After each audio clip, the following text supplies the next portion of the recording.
하나님 말씀 같이 봉독하겠습니다. 요한복음 15장 1절에서 5절까지 1절에서 5절까지 같이 읽겠습니다. 나는 참 포도나무여 내 아버지는 농부라. 물은 내게 붙어 있어 열매를 맺지 아니하는 가지는 아버지께서 그것을 제거해 버리시고 물은 열매를 맺는 가지는 더 열매를 맺게 하려 하여 그것을 깨끗하게 하시느니라. 너희는 내가 일러준 말로 이미 깨끗하여 졌으니 내 안에 거하라. 나도 너희 안에 거하리라. 가지가 포도나무에 붙어있지 아니하면 스스로 열매를 맺을 수 없음 같이 너희도 내 안에 있지 아니하면 그러하리라. 나는 포도나무요 너희는 가지라. 그가 내 안에 내가 그 안에 거하면 사람이 열매를 많이 맺나니 나를 떠나서는 너희가 아무것도 할 수 없음이라. 아멘. 오늘 우리가 열매를 맺으려면 이라는 제목으로 같이 말씀을 나누겠습니다. 무엇보다도 여러분과 제 삶 가운데 또 우리 교회를 통해서 하나님이 많은 열매를 맺어주시기를 간절히 바랍니다. 열매라는 게 눈에 보이는 어떤 실적과 업적을 얘기하는 건 아닙니다. 그것도 한 부분이 되겠지만 그 전에 제일 중요한 건 뭐냐면 우리 안의 변화와 우리 안의 새로워짐입니다. 그걸 통해서 어떤 결과들이 일어나냐면 하나님과 관계가 더 튼튼해지는 겁니다. 하나님과 관계가 견고해지는 거예요. 하나님을 향한 마음들이 더 깊이 있게 활짝 열려져 가는 이 관계를 얘기하는 거죠. 그거를 오늘 성경은 포도나무와 포도나무 가지를 비유를 통해서 우리에게 얘기해 주고 있습니다. 우리는 이 설교를 너무 많이 들었고 또 이 말씀을 들으면 금방 이게 무슨 얘기 같구나 다 압니다. 그런데 여러분이 잘 알고 있는 그 내용이 드러나기 전에 성경은 먼저 얘기하는 게 있습니다. 그게 주로 15장 1절에서 2절에 있는 내용이에요. 그 이후에 열매를 많이 맺으려면 포도나무 가지에 포도나무이신 예수님과 하나가 돼야 되고 가까워야 되고 깊이 붙어 있어야 된다고 얘기합니다. 그래야 열매를 많이 맺죠. 근데 그렇게 튼튼하게 붙어 있으려면은 그 사전에 어떤 프로세스가 있느냐를 오늘 우리는 살펴보기자 합니다.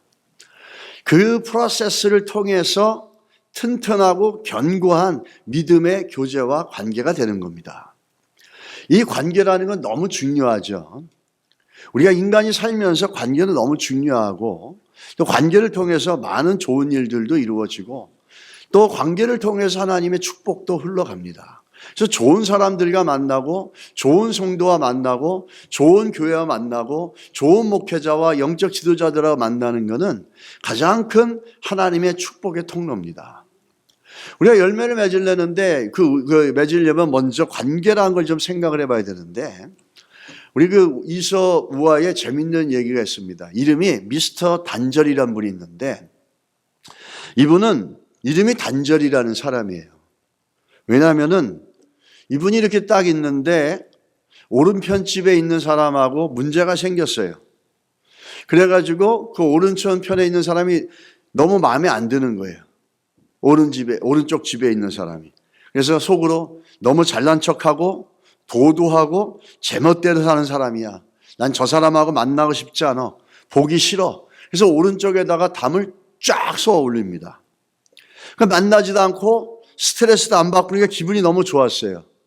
근데 미스터 단절 씨가 얼마 지난 후에 별거 아닌 일로 왼쪽 집에 있는 사람하고 갈등이 생겼어요. 그래서 미스터 단절 씨가 또 생각을 하는 겁니다. 저 사람은 완전히 자기중심적인 사람이야. 저 사람과 만나면 나만 손해봐. 안 돼, 안 만나. 그리고 왼쪽 집을 향해서도 담을 쫙 쌓아 올립니다. 그러니까 한동안 이제 조용했어요. 좋았죠. 아무 문제가 없고 평안했습니다. 그리고 얼마 있다가 뒷집 사람과 문제가 생겼어요, 또. 그래서 이 미스터 단절 씨는 안 되겠다. 뒷집도 안 되겠어. 저 사람도 정말 상대하면 안 돼. 그래서 뒷집에도 벽을 쫙 쏴버린 거예요. 만날 일이 없죠. 근데 가만히 생각해 보니까 저 앞집 사람이 괘씸한 거예요. 자기는 오른쪽 사람들 왼쪽 집에 사는 사람들, 뒷집 사람들과 갈등을 하면서 고민하고 있는데 자기의 고민을 전혀 알아주질 않는 거예요. 뭐 저런 사람이 있어. 그러면서 앞집도 담을 쫙 싸버립니다. 사방으로 다 담이 쌓여진 거예요. 그러니까 미스터 단절 씨가 너무 편한 거예요. 사람들 만날 일도 없고 사람들의 구설수에 오를 일도 없고 너무 편하고 좋은 거예요. 아무도 방해하는 사람도 없고 너무 즐겁잖아요. 그런데 생각지 않은 일이 생기는 거예요. 생각지 않은 일은 뭐냐면 갑자기 사방으로 다 막혀 있어서 아무런 자기에게 불편하게 해줄 게 없는데도 불구하고 자기 안에 외로움이라는 게 밀려오기 시작하는 겁니다. 한 번도 생각해 보지 못했던 거죠. 외로움과 고독이 밀려오고 그래서 주변을 보니까 가서 나 외롭다고 말할 수 있는 사람도 없고 같이 밥 한 끼 먹을 수 있는 사람도 없고 도와달라고 얘기할 수 있는 사람도 없고 집에 불이 났는데 와서 도와줄 사람도 아무도 없는 거예요. 이게 단절이라는 거, 이게 무슨 얘기를 하는 거죠? 관계라는 게 참 중요하다는 겁니다. 사람의 관계는 굉장히 중요하고 우리가 살아가는 삶 속에서 정말 관계가 좋으면은 좋은 감정이 일어나잖아요. 그러면 그 좋은 감정은 친구면 우정도 생기고 또 이웃이면 이웃 사촌과의 깊은 정도 생기고 사랑하는 마음도 올라오고 그러지 않습니까? 이런 관계가 우리 삶 속에 우리의 삶을 행복과 사랑을 결정짓는데 너무너무 중요한 기초라는 거죠. 물론 제일 중요한 관계는 어떤 관계인지 아십니까? 크리스찬들은 하나님과의 관계입니다. 이 하나님과의 관계 속에서 모든 것들이 결정이 됩니다, 사실은. 인간관계가 아무리 좋아도 사실은 이 하나님 관계가 단절되어지면 우리는 극도의 외로움과 공허함을 느낄 수밖에 없어요. 하나님의 은혜를 경험하고 난다면 거기엔 참 평안이 있고 참 안식이 있고 사람들과 많이 만나서 떠들지 않아도 그 하나님의 관계 속에서 흘러오는 영적인 생명력, 영적인 자양분, 영적인 영양 요소들이 우리의 영혼과 우리의 심령을 충만하게 만족시켜 줍니다. 그래서 우리는 예수를 믿든 안 믿든 관계라는 게 있는데 사람과의 관계고 우리 예수 믿는 사람들은 무엇보다 중요한 게 하나님과의 관계라는 거죠. 이 세상에도 보게 되면 이런 사람들이 있죠. 이 하나님과 관계를 통해서 많은 것들이 변화되고 회복되어지는 걸 볼 수 있어요. 근데 하나 예를 좀 들자면 오늘 본문에 연관되어지는 건데 세상에는 부모와 자녀가 있어도 법적으로는 부모 자녀인데 서로를 향해서 아무 마음이 없는 거예요. 그러니까 예수 믿어도 성도라고 하고 하나님을 믿어도 하나님을 향해서 아무런 마음이 없는 거예요. 아무런 감동도 없고 열정도 없고 주를 위해서 내가 어떤 마음을 드려야 되고 어떤 삶을 살아야 되겠고 이런 게 전혀 없는 거예요. 이런 전혀 없는 거죠. 법적으로는 예수 믿는다 고백했잖아요. 근데 실제적으로는 하나님을 향해서 주를 향해서 아무런 마음이 없는 거예요. 여러분, 이런 마음을 가지고 있는 관계들, 이게 어떤 거냐면 오늘 본문에 나오는 이야기들이에요. 특별히 구원받은 여러분들, 여러분 예수 믿고 예수 그리스도가 나의 구주 되시고 구세주 되시고 믿습니까? 내가 하나님의 자녀인 걸 믿습니까? 제일 중요한 건 뭔지 아세요? 내가 하나님의 자녀라는 영적 정체성이 이 스피리추얼 아이덴티티가 너무너무 중요한 거예요. 내가 하나님의 자녀라는 확신이 있는 사람들은 굳이 나는 오늘 죽어서 천국 가요 이 고백을 하지 않아도 내가 하나님의 자녀라는 걸 아는 사람들은 당연히 그것에 대해서 굳이 그렇게 입술로 얘기하지 않아도 우리는 확신하고 있어요. 그리고 또 하나님의 자녀라는 구원받은 하나님의 자녀라는 그 확신이 있는 사람들은 삶 속에 어떻게 살죠? 하나님의 자녀답게 삽니다. 하나님의 자녀답게 생각하고 하나님의 자녀답게 결정하려고 합니다. 이거 구원받았다는 건 하나님의 자녀가 됐다라는 거죠. 그 말은 뭐냐면 하나님과 이제 인격적인 관계가 형성됐다라는 거예요. 그래서 하나님의 자녀라는 확신이 있는 사람들은 그 어떤 마음이 있습니까? 내가 하나님의 자녀답게 살아야 되겠다는 얘기는 뭐죠? 하나님을 향한 마음이 있다라는 거예요. 여러분, 한 주를 살면서 내가 예수를 믿고 내가 하나님의 자녀예요. 내가 하나님의 자녀답게 살 수 있어야 된다. 그 얘기는 뭐죠? 하나님을 기쁘시게 하는 마음이라는 거예요. 하나님의 자녀답게 살 때 하나님이 기쁘시지 않습니까? 우리는 하나님의 자녀답게 살고 하나님이 원하시는 것들을 향해서 우리 마음을 열고 생각을 열고 얼마나 많이 우리가 들여받냐라는 거죠. 우리는 거기에서 우리의 관계를 알 수 있습니다. 특별히 우리가 하나님, 예수를 믿고 하나님 믿는다고 하는데 하나님을 향해서 그런 마음이 없는 사람들을 오늘 성경은 뭘로 얘기하냐면 열매를 맺지 못하는 가지다 이렇게 얘기합니다. 우리가 이따가 살펴보겠죠. 물론 열매라는 것들이 여러 가지가 있습니다. 그러나 제일 중요한 것들은 우리의 변화를 얘기해 주는 거예요. 이 하나님과의 관계가 형성된 여러분과 제가 그 하나님의 자녀임을 내가 아는 내가 하나님과의 관계를 하나님을 향해서 우리의 마음들을 드리는 것, 이거는 구원받은 하나님의 자녀로서의 정체성에서 나오는 열매들입니다. 이 열매를 맺지 못하는 이 가지에 대해서 얘기하시기 전에 예수님이 먼저 얘기하는 게 뭐냐면 자기를 소개하십니다. 예수님이 자기를 소개하는데 어떻게 소개하냐면 나는 참 포도나무라 이렇게 얘기합니다. 자신을 소개할 때 참이란 단어로 강조를 하시죠. 요한복음에 보면 여러 군데가 있죠.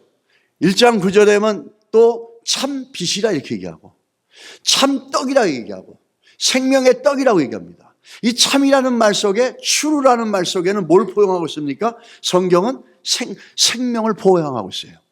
참이라는 말 속에는 생명이라는 그 중요한 것이 포함되어 있습니다. 또 히브리서에서는 예수 그리스도는 참된 장막이다 이렇게 얘기합니다. 그 예수님을 얘기할 때 참이라는 단어로 예수님이 자기를 설명합니다. 왜 예수님께서는 자기를 소개할 때 참이라는 부사를 통해서 강조하고 계시는가라는 겁니다. 중요한 것은 예수 그리스도만이 참 진리시고 참 빛이고 참 생명이시라는 것 우리는 너무 잘 알고 있죠. 그런데 왜 참 포도나무라고 강조하시는 것은 어떤 의미가 있습니까? 예수님으로부터 생명이 나온다는 거죠. 그런데 그 얘기를 어디 앞에서 하고 있냐라는 거죠. 그 얘기를 하면서 오늘 2절에 가서 보면 무릇 내게 붙어 있어 열매를 맺지 아니하는 가지는, 예수님은 자기를 참 포도나무라고 얘기합니다. 그런데 내게 붙어 있는데 열매를 맺지 못하는 가지가 있다는 거예요. 예수님이 참이라고 강조하는 것은 그 안에 생명이 있다는 거고 참되다는 거고 진리라는 것이고 생명은 거기서 나온다는 거예요. 근데 그 예수님과 붙어 있는데 이 가지는 열매를 맺지 못한다는 거예요. 그렇다면 우리는 두 가지를 추론할 수 있어요. 둘 중에 하나는 가짜라는 거죠. 예수님이 참 포도나무라 그러고 모든 생명이 여기로부터 가는 거예요. 근데 여기에 붙어있는 가지가 열매를 못 맺어요. 그렇다면 예수님이 지금 뭘 얘기하는 거죠? 누가 잘못했다라는 겁니까? 누가 거짓이라는 겁니까? 예수님은 참되다 얘기하시잖아요. 지금 예수님이 참되다 얘기하는 것은 어떤 걸 얘기하고 있냐면 열매를 맺지 못한 저 가지, 참된 예수님께 붙어 있고 생명의 근원에 파이프를 대고 있는데 거기에서 생명이 흘러나오지가 않는 거예요. 하나님과 관계는 파이프 같은 겁니다. 파이프 안에는 물이 흘러갈 때 거기에 만약에 돌이 들어가 있으면 물이 제대로 흘러가서 목적지까지 못 가잖아요. 이 하나님과 관계는 이 파이프 같은 건데 흘러가야 되는데 이 참 생명의 물을 주는데도 이 나무 가지가 열매를 못 맺는 거예요. 그거는 둘 중에 하나가 잘못됐는데 그러기 때문에 예수님이 뭐라고 그러죠? 나는 잘못되지 않았다라는 거예요. 나는 참이라는 거예요. 나는 생명이 있다라는 거예요. 내게로 생명이 흘러간다는 거예요. 그런데 그 생명에 붙어있는 저 가지가 왜 열매를 못 맺냐라는 질문이 담겨져 있는 거예요. 이게 지금 참되고 생명이시고 모든 생명의 근원이 거기서 나오는데 거기에 붙어 있는데도 왜 열매를 맺는 생명의 결과와 일이 없냐라는 거죠. 그러면서 그 가지를 열매를 맺지 못하는 가지다 이렇게 얘기합니다. 참된 포도나무와 열매를 맺지 못하는 가지, 이게 굉장히 대조가 되잖아요. 이 대조를 통해서 성경이 뭐라 그러죠? 예수님은 참되다는 거죠. 그런데 왜 참된 예수 그리스도께 붙어 있으면서 열매를 맺지 못하고 있냐라는 거예요. 아까도 얘기했지만 세상에는 부모와 자식들이 있지만은 서로 냉담하고 법적으로 부모와 자식이에요. 그런데 서로를 향해서 아무런 마음이 없고 아무런 교제도 관계도 없어요. 뭐 이런 일도 너무 많죠. 마치 예수를 믿어도 하나님을 믿는다고 하지만 전혀 하나님 아버지를 향한 마음이 없는 거예요. 마음이 열려있지가 않은 거예요. 그러다 보니 그 안에는 생명이 흘러가질 못하는 거예요. 그러므로 붙어는 있어도 열매를 맺지 못한다는 거예요. 우리는 우리 삶 가운데 붙어는 있어도 법적으로는 부모 관계인데, 부모와 자식 관계인데 아무런 서로가 마음이 없어요. 법적으로는 예수 믿는 사람인데 아무런 하나님을 향해서 마음이 없어요. 우리는 오늘 그런 걸 화석 같은 믿음이라고 합니다. 모양은 있는데 생명이 없는 거예요, 화석은. 그리고 성경은 그걸 뭐라고 얘기합니까? 열매 맺지 못하는 가지예요. 붙어 있는데 열매를 못 맺어. 둘 중에 하나는 잘못됐던 거예요. 예수님이 정말로 생명을 안 줬든지, 아니면 이 가지가 잘못된든지, 빨아들이질 못한다든지, 둘 중에 하나가 잘못됐는데 그걸 미리 아시고 예수님이 뭐라고 하죠? 나는 문제 없다. 나는 참 포도나무, 참 생명의 떡이라고 얘기하는 거예요. 근데 그 참 생명의 떡과 붙어 있는데 열매를 맺지 못한다는 거죠. 그 가지가 문제가 있다는 겁니다. 여러분, 포도나무를 심는 거는 목적은 하나밖에 없어요. 저 포도나무를 보십시오. 포도나무는 모양이 저래서 저걸 갖고서 집을 지을 수도 없어요. 저렇게 삐뚤빼뚤한 걸 갖고 무슨 집을 지어요? 건물을 지을 수가 없어요. 전혀 목재로 제재로 사용할 수가 없어요. 또 저렇게 삐뚤빼뚤한데 조경나무로도 쓸 수가 없어요. 조경나무들은 반들반들하고 모양이 규칙적이고 되게 이쁘지 않습니까? 근데 저 나무는 흉측하잖아요. 어떻게 저걸 조경목으로 써서 랜드스케이핑 할 때 뭐 이렇게 할 수 있겠습니까? 없죠. 저 포도나무 자체로는 쓸모가 없습니다. 아무 의미가 없고 목적이 없어요. 근데 포도나무가 소중한 것은 한 가지 이유밖에 없어요. 포도나무에는 열매를 맺기 때문이에요. 포도라고 하는 열매가 사람들에게 얼마나 기쁨을 주고 즐거움을 주고 또 건강을 주고 그렇습니까? 그 열매 때문에 포도나무가 소중한 것이지, 저 열매가 없으면 저 포도나무는 아무 의미가 없어요. 그냥 땔감이에요. 우리 예수를 믿는 우리들의 삶 가운데도 한번 생각을 해볼 필요가 있다는 거죠. 예수님께서 여러분과 저를 불러서 하나님의 자녀로 삼으셨어요. 그리고 예수님이 포도나무시고 우리가 포도가지예요. 심지어 나무도 그런데 이 가지가 열매를 못 맺으면 어떡합니까? 그때부터는 하나님이 간섭하기 시작하는 거예요. 하나님이 간섭을 하셔서 어떻게 합니까? 성경은 이 하나님을 뭐로 얘기하죠? 농부라 얘기합니다. 그 가드너가 하나님이라는 거예요. 그 포도나무, 오직 열매 외에는 아무 의미가 없는 포도나무인데 그 하나밖에 목적이 없는데 그 열매를 못 맺어요. 그럴 때 이제 농부가 간섭하기 시작하는 거예요. 그래서 2절에 뭐라 그럽니까? 맺지 아니하는 가지는 아버지께서 이렇게 해요. 아버지 누구죠? 하나님이 간섭하는 거예요. 열매를 맺게 하기 위해서 심었는데, 열매를 맺게 하기 위해서 하나님의 자녀로 부르셨는데, 이스라엘 백성을 하나님 백성 선택했고 여러분과 저를 하나님의 자녀로 불렀는데 열매는 전혀 못 맺고 예수님께 붙어 있다고 하지만 열매가 전혀 없는 거예요. 그것을 지켜보다가 농부가 결정하죠. 이제는 안 되겠다. 그래서 농부가 간섭을 하기 시작합니다. 그 열매 맺지 못하는 가지에게 여러 가지로 권면도 해줬고 뭐 도움도 줬지만 결국에는 열매를 못 맺고 받아들이지 못하니까 직접 아버지께서 간섭하기 시작하는 거예요. 여러분, 우리가 한 가지 기억하십시오. 우리 하나님 말씀을 따라서 우리 생각을 바꾸고, 말씀을 따라서 우리의 삶을 살펴보고, 말씀을 따라서 순종하고, 말씀을 따라서 결정해 나가는 것, 이건 하나님이 우리에게 주신 엄청난 축복의 기회고, 그것이 열매를 맺게 만듭니다. 그런데 그렇게 말씀을 주고 가리키고 옆에 사람들로부터 권면을 듣고 얘기했는데도 듣질 않고 따라가질 않아요. 순종이라고는 열매가 없어요. 그러면 어떡하죠? 그때 하나님이 직접 간섭하시는 거예요. 그럴 때 우리는 눈물, 콧물을 쓰죠. 하나님이 직접 간섭하시려 쓰는 방법은 뭐죠? 고난과 징계라는 거예요. 고난과 징계를 통해서 우리 열매를 맺지 못하는 우리 인생들을 훈련하시고 연단하시고 채찍질하신다는 거예요.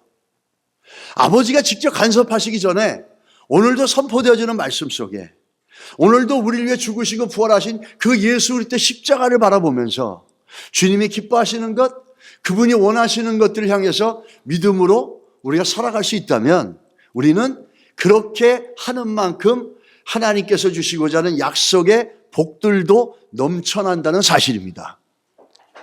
그렇게 해가지고 맺지 못하는 가지 하나님이 간섭하죠.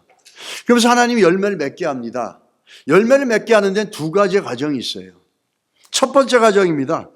첫 번째 뭐냐면 제거해버린다는 거예요. 오늘 15장 2절에 첫 번째 보면 영어로 보면 cut up이라고 그러고 두 번째는 정결하게 한다 그럴 때 거기는 뭐냐면 prun이라고 그럽니다.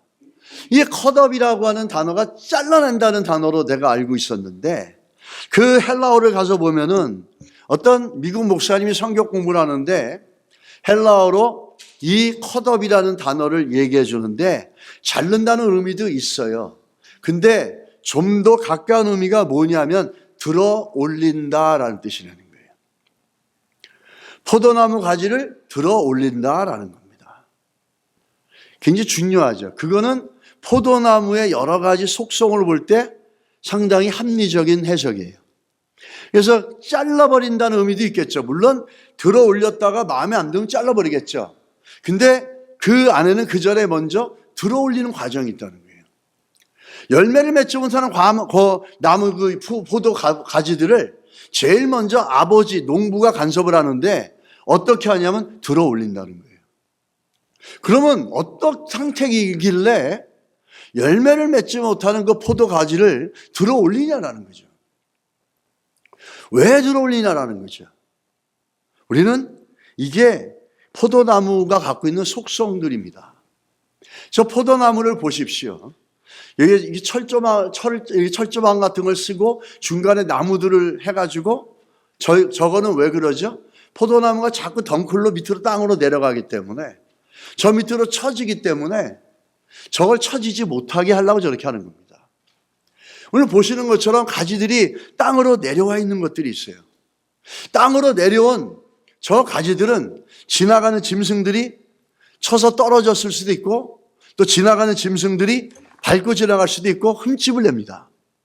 또 땅속에 묻히면은 빛을 받지 못해가지고 바람이 불면 나무가지는 먼지에 덮이고 비가 오면 진흙탕에 덮여가지고 곰팡이가 나고 그리고 상하게 되고 병들어서 썩어가게 되죠.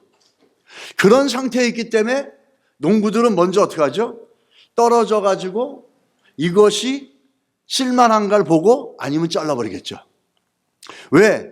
그렇게 썩은 가지들을 놔두면 그것이 다른 가지와 다른 것들에게도 영향을 줄 수 있기 때문이에요.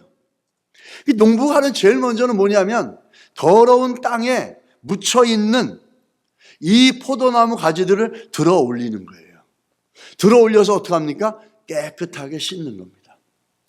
이게 1차적인 거예요.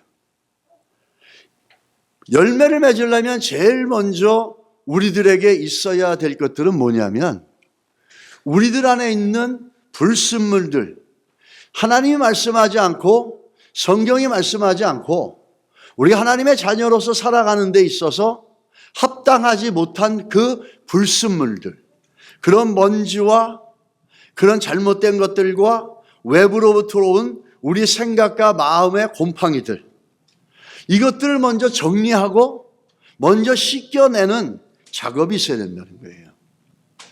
우리는 성경에 보게 되면 예수님의 포도나무고 우리는 가지고 붙어 있어야 된다, 붙어 있어야 된다, 이 얘기를 많이 듣죠. 그런데 그 전에 그렇게 붙어 있으려면 어떤 일을 먼저 치러야 되냐라는 거죠.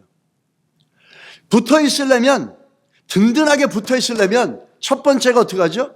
붙어 있어야 열매를 맺지 않습니까? 붙어 있으려면 더러운 것들에 혼합되어 있는 걸 끄집어 올려서 깨끗하게 씻어내고 제거한다는 겁니다. 이 작업이 먼저 있어야 되는 거죠.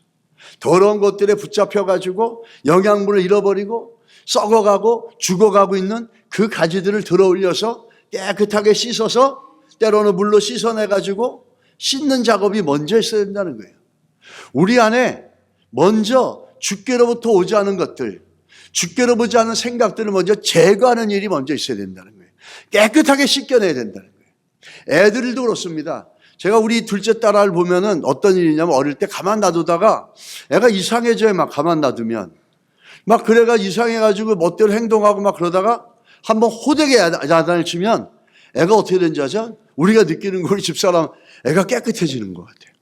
뭔가 지도 모르게 그냥 그러다가 야단을 팍 맞으면은 정신이 똑바로지고 얘가 뭔가 깨끗해지는 느낌을 받거든요. 이 아이들을 이제 키울 때도 그렇게 하는데 열매를 맺으려면 제일 먼저 불순물과 혼합된 것들을 제거해 나가야 돼요, 우리가. 그러기 위해서 때로는 하나님께서 훈련도 하시고 징계도 하시고 연단도 하시겠죠. 우리가 말씀을 따라 하지 않기 때문에. 레리 넬슨이라고 하는 그 골퍼가 있는데, 프로 골퍼인데, 저는 골프를 안 쳐서 잘 모르는데요. 이 사람의 실력이 상당했는데 우승은 잘 못했대요. 항상 3라운드까지 가면 우승 후보로 지목을 받는데 마지막 라운드, 특히 16번 홀에 이르게 되면은 마무리를 잘 못해가지고 항상 우승 후보였다가 떨어진다고 합니다. 그런데 기적이 일어났어요. 이런 사람이 1983년 US 오픈 메이저 대회에서 우승을 하게 된 겁니다. 맨날 16번 홀에서 떨어지고 16번 홀에서 떨어졌던 사람이 우승을 하게 된 거예요. 그런데 이 사람이 어떻게 했냐면 16번 홀에서 맨날 실수를 하고 안 되니까 그 16번 홀에서 기도를 했어요. 그런데 놀랍게 원래 그 시간대는 골퍼들이 다른 사람 치는 걸 봐야 된답니다. 근데 기도를 했는데 놀랍게 레리 넬슨이라는 분이 그때 우승을 한 겁니다. 그래서 우승을 해서 시상식을 하는데 시상식에서 기자가 물어봅니다. 넬슨 씨, 당신은 16번 홀에서 기도를 했는데 우승하게 해달라고 하나님께 기도했나요? 이렇게 물었습니다. 그래서 레리 넬슨이라는 프로골퍼가 말하길 아니요, 정반대의 기도를 했습니다. 하나님, 내 마음에 우승을 하겠다는 이 욕심을 없애 주십시오 라고 기도했다는 거예요. 우승을 하겠다라고 하는 집착과 욕심이 없어지자 그는 정말 자유롭게 훨씬 더 좋은 결과를 만들어낼 수 있더라는 거예요. 불순물들을 제거하고 혼합물들을 제거해 나갈 때 우리의 인생 속에 하나님께서 만들어가는 열매와 그 주시고자 하는 복들은 참으로 클 줄 믿습니다. 여러분과 제가 그 은혜와 복을 누리시기를 예수 이름으로 축복합니다. 정결하게 하는 것, 말씀을 따라서 우리를 정결하게 해야 되는 거죠. 말씀을 따라서 나를 살펴봐야 되는 겁니다. 말씀을 따라서 말씀이 요구하는 것과 말하는 것에 대치되는 것들, 하나님의 자녀답지 않은 것들에 대해서 우리가 늘 씻어내는 일이 있을 때 그 불순물을 제거할 때 하나님의 은혜와 열매와 복들이 임할 줄 믿습니다. 성경에 보게 되면 불순물을 제거해야지 그 가치가 있다라고 얘기합니다. 잠언서 25장 4절로 5절에 보면 은에서 찢기를 제하라. 그리하면 장색에 쓸만한 그릇이 나올 것이요 왕 앞에서 악한 자를 제하라. 그리하면 그 위가 의로 말미암아 견고히 서리라. 은이 아무리 소중하고 비싼 것이라 할지라도 거기에 불순물이 있으면은 은의 가치는 떨어진다는 거예요. 그 은의 가치를 높이기 위해서는 어떻게 합니까? 은은 은이에요. 분명히 은이에요. 근데 은의 가치를 높이기 위해서 뭐 합니까? 그 안에 불순물을 제거해야 된다는 거예요. 그래야지 은으로서의 가치가 높아진다는 거죠. 예수 믿는 여러분과 저도 마찬가지입니다. 열매를 맺으려고 그러면 하나님 말씀을 통해서 주의 성령의 음성과 깨닫게 해줌을 통해서 내 안에 불순물을 제거할 때 하나님의 자녀로서의 가치와 그 소중함들이 높여지게 된다는 겁니다. 그래서 하나님이 쓰시는 그릇이 된다는 거예요. 그렇게 되면 우리가 잘 아는 디모데후서 2장 20절로 21절에 보면 이렇게 말하죠. 큰 짐에는 금 그릇도 있고 은 그릇도 있다. 나무 그릇도 있고 질 그릇도 있다. 귀하게 쓰는 것도 있고 천하게 쓰는 것도 있다. 그러므로 누구든지 이런 것에서 자기를 깨끗하게 하면 귀히 쓰는 그릇이 되고 거룩하고 주인의 쓰임에 합당하며 모든 선한 일에 준비됨이라. 금 그릇도 있고 은 그릇도 있고 나무 그릇도 있고 질 그릇도 있어요. 그래서 어떤 그릇은 천하게도 쓰고 어떤 것은 귀하게도 쓰여진다는 거예요. 그런데 한 가지 중요한 게 있죠. 그게 뭐죠? 깨끗해야 된다는 거예요. 나무 그릇이든 흙 그릇이든 상관없어요. 쓰시는데 깨끗하기만 하면. 반대로 금 그릇이든 다이아몬드로 만든 그릇이든 더러우면 불순물이 있으면 하나님이 쓰실 수 없다라는 거예요. 내가 볼 때 내 인생은 금이야. 많이 배웠고 돈도 많고 집안도 금수저 집안이고 나는 인품도 좋고 교양도 좋아. 그런데 그 안에 주께서 보시기에 합당하지 않은 불순물이 있다면 아무리 자기가 금그릇이라 하더라도 천하든 귀하든 쓰임받을 수가 없어요.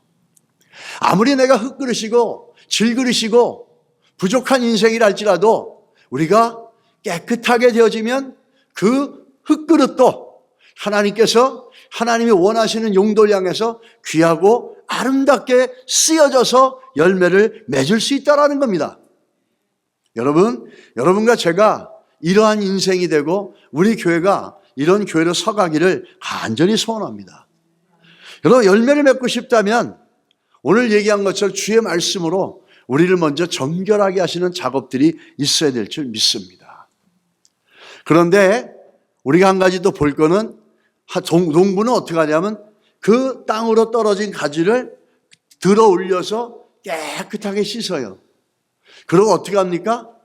나무에 옆에 세워놓은 그 포스트 나무에 이걸 묶습니다. 그래서 다시 떨어지지 않게 합니다.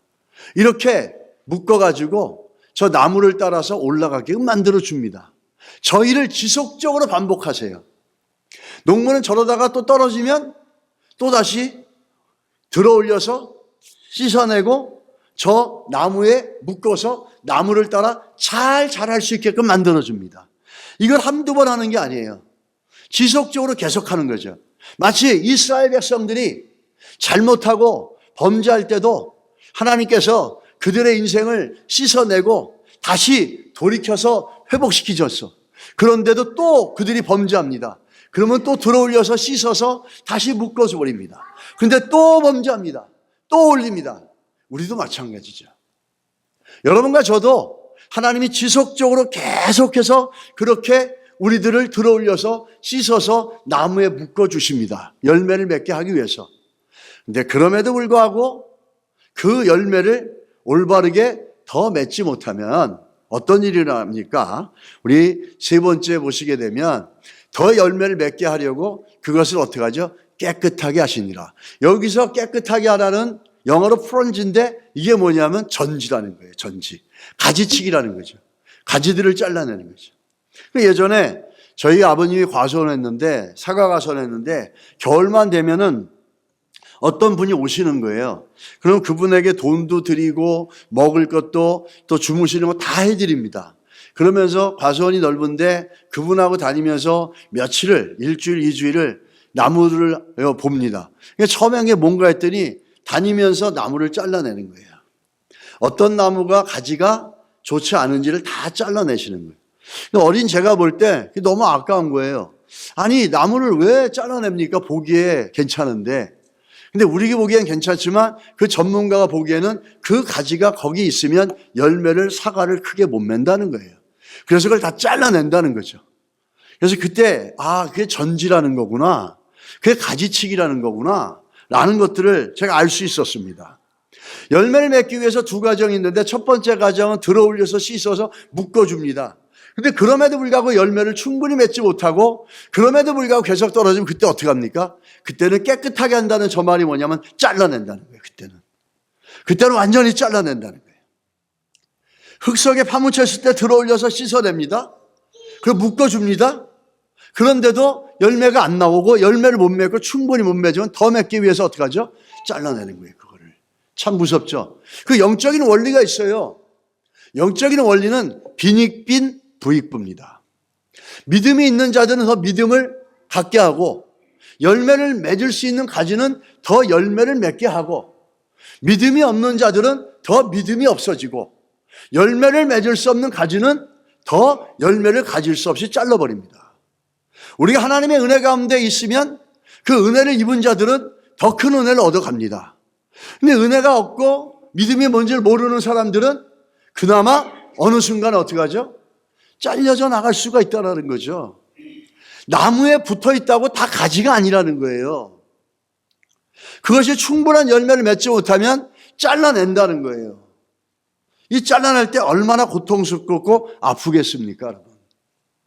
교회에 우리가 성도로서 살아가지만 정말 예수님과 잘 붙어서 예수님으로부터 오는 그 생명의 영양분들이 막히거나 또 그것들이 딴 데로 흘러가지 않도록 우리가 단단하고 건강한 예수님과의 관계를 가져야 될 줄 믿습니다. 이렇게 해가지고 열매를 맺기 위해서 다 잘라내는 거죠. 이게 가지치기를 한다는 겁니다. 똑딱똑딱 다 잘라버리는 거죠. 왜? 이것들이 있으면 영양분이 분산되는 거예요. 사과가 크지가 않아요.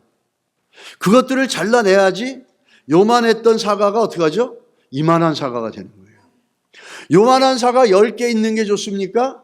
이만한 사과 하나 있는 게 좋습니까? 이만한 사과 하나가 팔면은 가치가 요만한 사과는 팔아지도 않아요. 사이즈가 있고요. 그 농도가 있어요.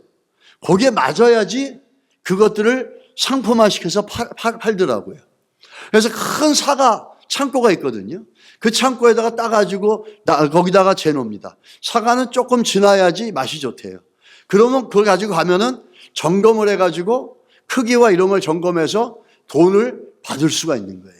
근데 조그만 사과는 아무리 많아도 그건 상품 가치가 없어요. 아무런 수고한 것에 대한 아무런 대가를 받을 수가 없어요. 그런데 그런 것들을 잘라내면 사과가 한 가지에 크게 2-3개 얻으면 그런 거 10개, 20개보다 너무나 많은 큰 대가와 보람을 얻게 된다는 거죠. 이렇게 잘라내는 과정이 있다는 겁니다. 그 과정을 우리는 뭐라 그러냐면 고난과 징계라 그럽니다. 그래서 히브리서 12장 11절에 보면 이렇게 말씀하시죠. 무릇 징계가 당시에는 즐거워 보이지 않고 슬퍼 보이나 후에 그로 말미암아 연달아 자에게는 의의 평강한 열매를 맺게 하느니라. 아멘.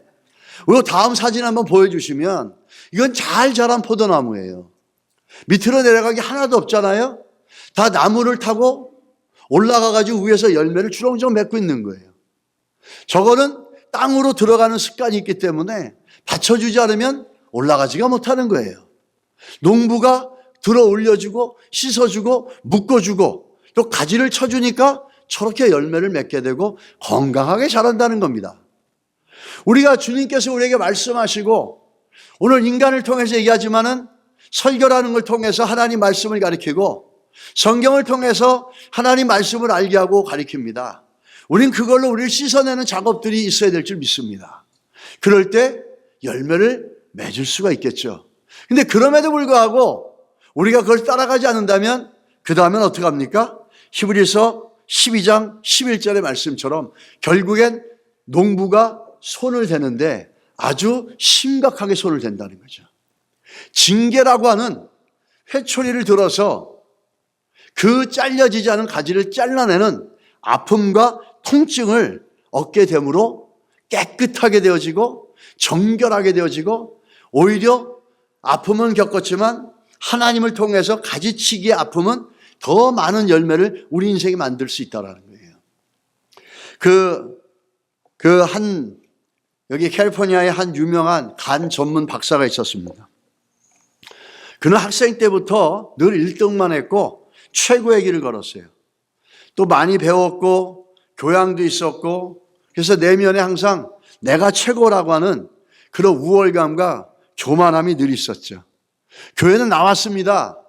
그런데 목사님이 하도 나오라 그러니까 불쌍해서 나와주겠다 그러고서 교회를 나온 거예요.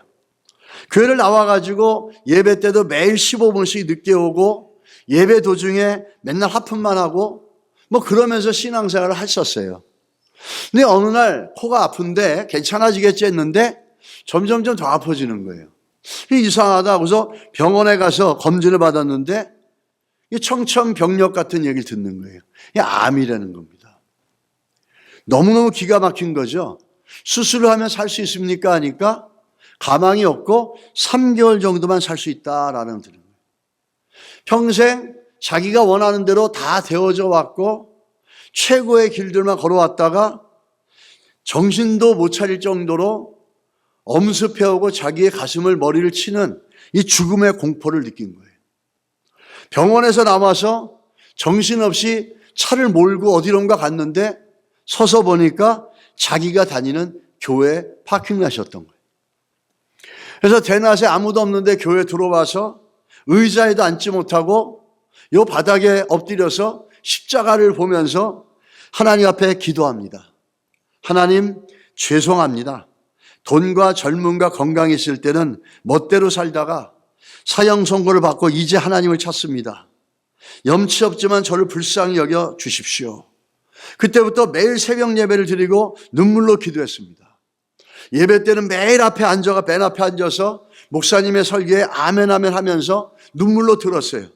설교가 너무나 은혜스러운 거예요. 그 귀한 말씀을 왜 전에는 그냥 흘려들고 화품을 하고 졸았을까? 너무나 안타까웠던 거죠. 눈물을 흘리면서 예배를 드렸어요.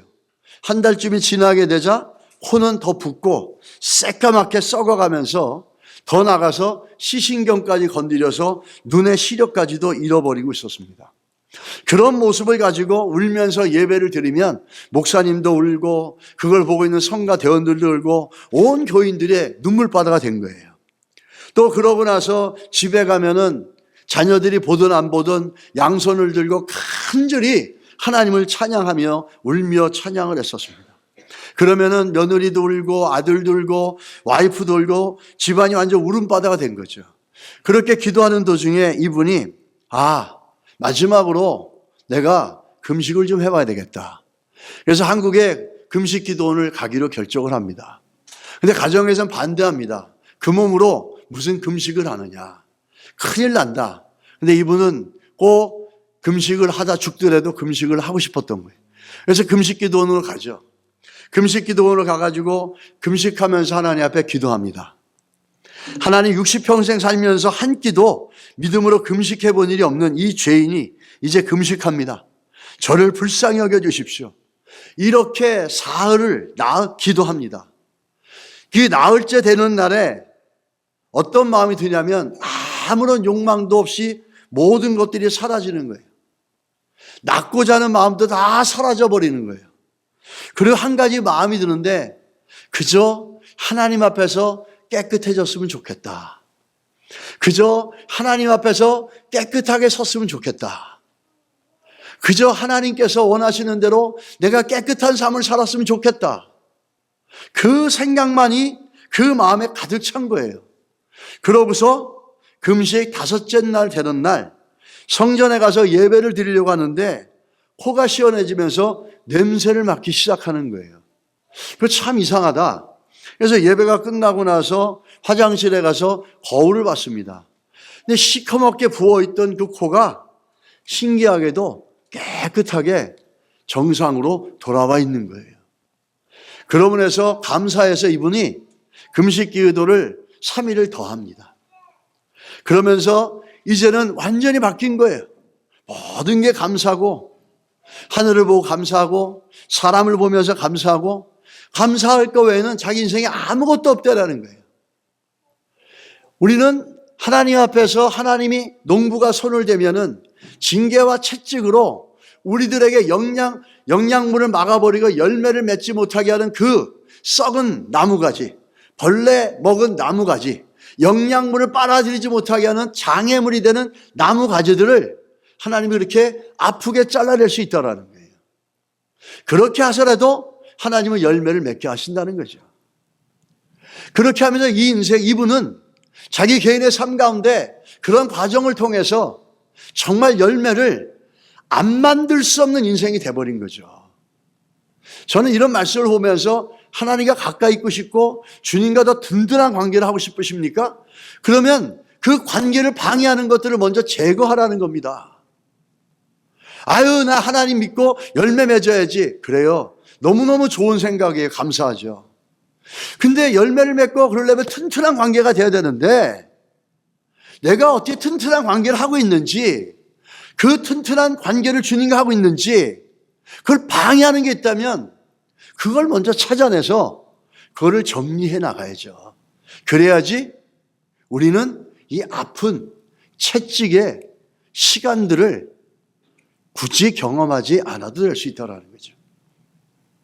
우리가 5절 한번 가서 보십시오. 5절에 그가 내 안에 내가 그 안에 거하면 이렇게 얘기하죠. 5절의 내용은 뭐냐면 사람이 열매를 많이 맺나니 이렇게 얘기하는 거예요. 근데 사람이 열매를 많이 맺나니 얘기하기 전에 뭘 얘기합니까? 그가 내 안에 내가 그 안에 거하면 이렇게 얘기하는 거예요. 뭘 얘기하는 거죠? 열매를 많이 맺기 전에 주님과 우리의 관계가 튼튼해졌다라는 거예요. 주님과 우리의 관계가 건강해졌다라는 거예요. 주님과 우리의 관계가 그 두 번의 과정을 통해서 강해졌다는 거죠. 견고해졌다라는 거죠. 그러니까 뭐가 나옵니까? 열매를 많이 맺는 거죠. 열매를 많이 맺는 게 중요한 게 아니라 내가 주님과 어떤 관계를 갖고 있는가? 하나님과 나는 어떤 관계를 갖고 있는가? 한번 예수를 믿으지만 내가 예수님 때문에 기뻐하고 예수님 때문에 그분 보시기에 합당하지 못한 내 모습을 보며 눈물 흘리면서 한 번이라도 회개해 본 적 있습니까? 하나님이 원하시지 않는 것을 하고 있지는 않은가 하면서 나를 살펴본 적 있으십니까? 그게 다 무엇에서 나오는 거죠? From the relationship. 그런 퀘스천이 내가 하나님과 관계가 어떠한지를 보여주는 거예요. 그 관계가 견고할 때, 불순물이 빠지고 견고할 때 열매를 많이 맺게 되는 거예요. 그냥 열매를 많이 맺게 해서 그냥 주님과 좋은 관계를 갖고 깊은 관계를 갑시다. 아멘. 그런다고 관계가 되는 게 아니잖아요. 씻어내야 될 거 아닙니까? 제거해야 될 거 아닙니까? 잘라내야 될 거 아닙니까? 그래야지 튼튼하죠. 그래야 많은 열매를 맺습니다. 여러분, 많은 열매를 맺을 수 있도록 주님과의 관계가 튼튼하길 원합니다. 그러기 위해서 장애가 되는 것이면 제거하실 수 있는 그 믿음의 은혜들이 우리 안에 있어야 될 줄 믿습니다. 허드슨 테일러라는 분이 우리가 잘 알죠. 중국의 내지 선기를 시작하신 유명한 분이에요. 근데 허드슨 테일러가 중국에 가서 선교하는데 실패하는 거예요. 복음을 전하고 뭐하는데 아무도 전도가 안 되는 거예요. 그래서 너무 답답하고 탄식을 해서 친구에게 편지를 보냈습니다. 내가 아무리 전도를 하고 아무리 선교를 하고 기도를 하고 사람들에도 아무런 열매가 없다. 나는 부르심이 없나 보다. 나는 아무것도 할 수 없다. 나는 이제 돌아가야 되나 보다. 나의 이 처참한 이 삶, 이 실패한 것 같은 이 인생 너무너무 답답하다. 그러면서 친구한테 편지를 썼습니다. 근데 그 친구가 답장이 왔어요. 그 답장이 뭐라고 그러냐면 왜 네가 열매를 맺으려고 하느냐. 너는 잎이고 꽃피고 열매 맺을 수 있는 힘이 하나도 없어. 잎사귀도 못 만들고 열매도 하나도 못 만들어. 내가 할 수 있는 일이라고는 예수님께 붙어 있는 거야. 예수님이 너를 통해서 일하는 거지 네가 스스로가 일하는 게 아니야. 나무가 꽃피고 잎이 피고 열매 맺는 것, 가지에서 잎이고 열매 맺는 것, 너는 가지가 되어서 예수님께 그냥 붙어만 있으면 돼. 네가 할 수 있는 거 하나도 없어. 그럼 어떻게 붙어 있느냐? 네 마음속에 예수님께 붙어 있다라는 생각을 막는 것을 제거해라 먼저.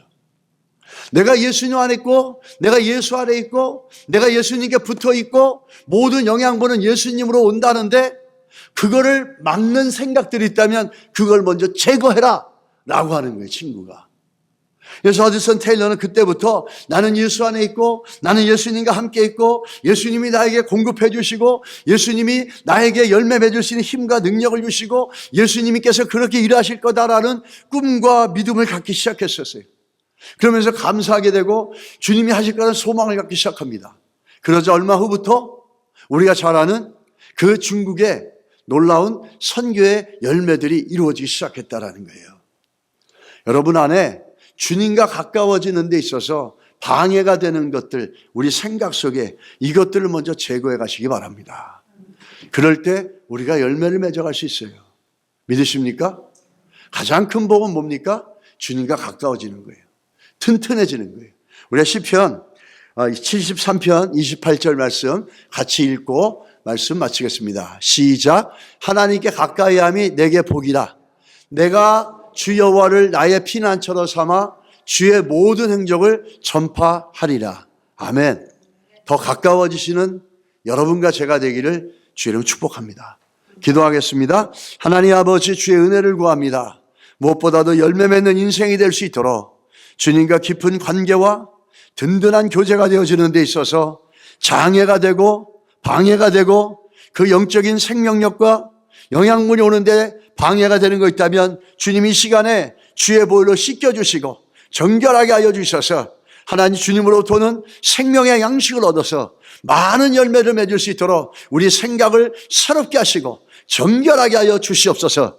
예수님의 이름으로 기도드렸습니다. 아멘.